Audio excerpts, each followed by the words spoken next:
What's good, everybody? It's your boy, O'Shea Duke Jackson, back at it again with another episode of the Celebrity Junk. So guys, this one is a very interesting episode, and it comes out of the great state of Texas. And now, Texas is a very conservative state, a state that has voted against abortion. But apparently, when it comes to matters regarding cis or trans, because I still believe that there's a federal mandate where, gays can still get married in Texas and things like that. What we have are transgender cheerleaders. And this transgender cheerleader decided to participate at cheer camp at Ranger College, which is a community college in Texas. Now, the person that we're dealing with is Avery Chanel Medlock, born Demontre Duval Satchel. And basically, the person posted this on Facebook. Say music. Well, guys, I'm officially retired as a cheerleader as of last night at 5:30 a.m. A girl on the team was being very disrespectful and told me I am a man with a penis and that guys should not be on the team.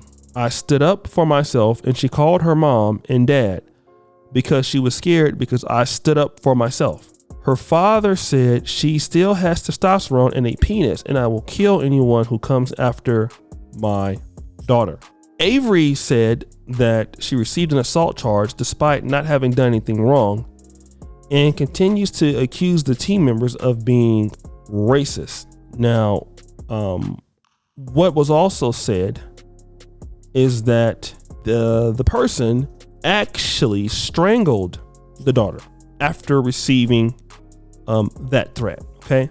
Which is different than what they posted about. And when Medlock was choking the young girl, she was saying like, hey, come outside and man up, watch your back, don't F with me outside of cheer, and these particular things. So now let me kind of get to this again, because this is a very unique thing, right? And I know that YouTube is very, very particular about the situations. So let's talk about this. Here you have a trans person who is most likely at a college where there's not black, so it's racism going on there, right? And then the other people on the team are saying that you are a man.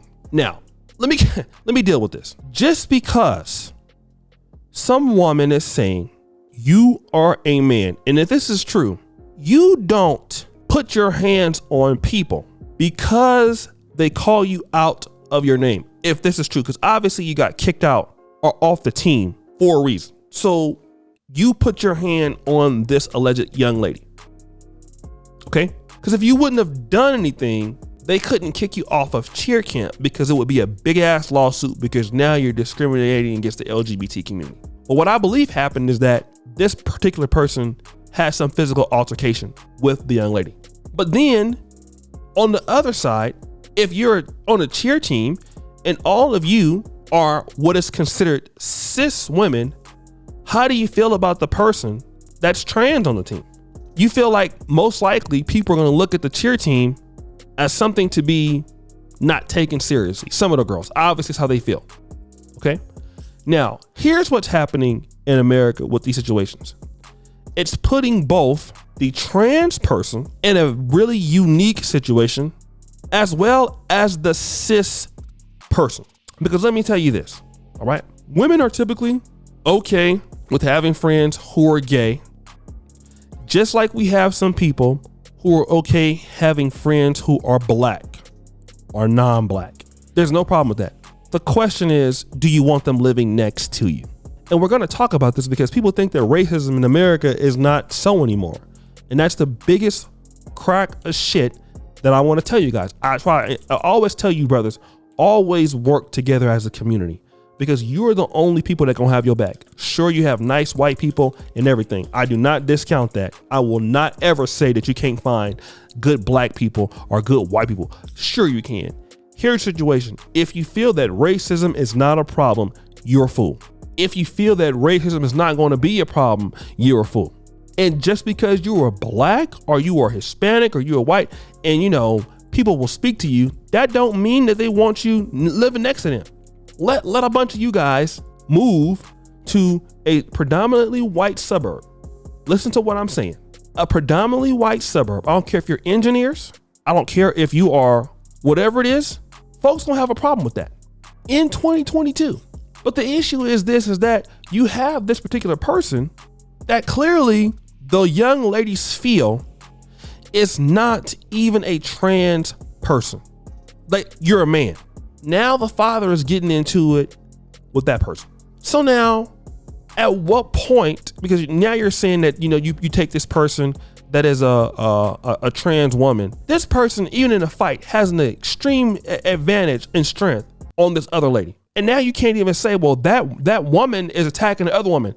When it really is, in some people's mindsets, that's a man attacking a woman. You even heard about the transgender person that went to the prison and got 2 ladies pregnant. So this is why something has to be done to protect the rights of women who are at a disadvantage biologically. Okay, they can't defend themselves. And if you put them in the same sports, then okay, if I'm a woman, I'm born a woman, and then you have a man that was born a woman and he switched, but he still has all the advantages of a man with testosterone. How do you expect me to compete with him in like fighting sports? How do you expect me to compete with him in things like that? We're not going to be able to compete. And it's true. And everybody knows that. That's why I believe it's better that if you're going to have something called a trans woman and something called a cis woman, obviously the reason why you have trans and cis, because you're saying that these are 2 different things. That's the reason why. Why not let them compete in the same classes? If you want to have a league for those people who are trans, then it's because we know that they have an unfair advantage based on what their particular situation was before, then let them do that. That way you don't have like a trans woman getting to the UFC fighting a cis woman and the cis woman getting all her bones broke because she's just not going to compete. It's almost saying like, okay, there's a trans this and a trans that, you know, and then it's not going to work. If you have a trans woman saying, oh, I'm a man, and she goes into WNBA, it's not like the NBA with men. We already know what the output's going to be. I don't care how much she thinks or believes that she can physically compete with men. She's not going to be able to produce the testosterone to do it. Her muscles not going to be strong enough. So you're seeing situations. Women want to be able to compete against each other in similar things. But what do I know, guys? It's your boy, O'Shea Duke Jackson, back at it again with another episode of The Celebrity Junk. I appreciate you for all you do. Subscribe, hit the bell. Check out the first comment at the top. And as you know, the buffoonery remains an all-time high. I'm out.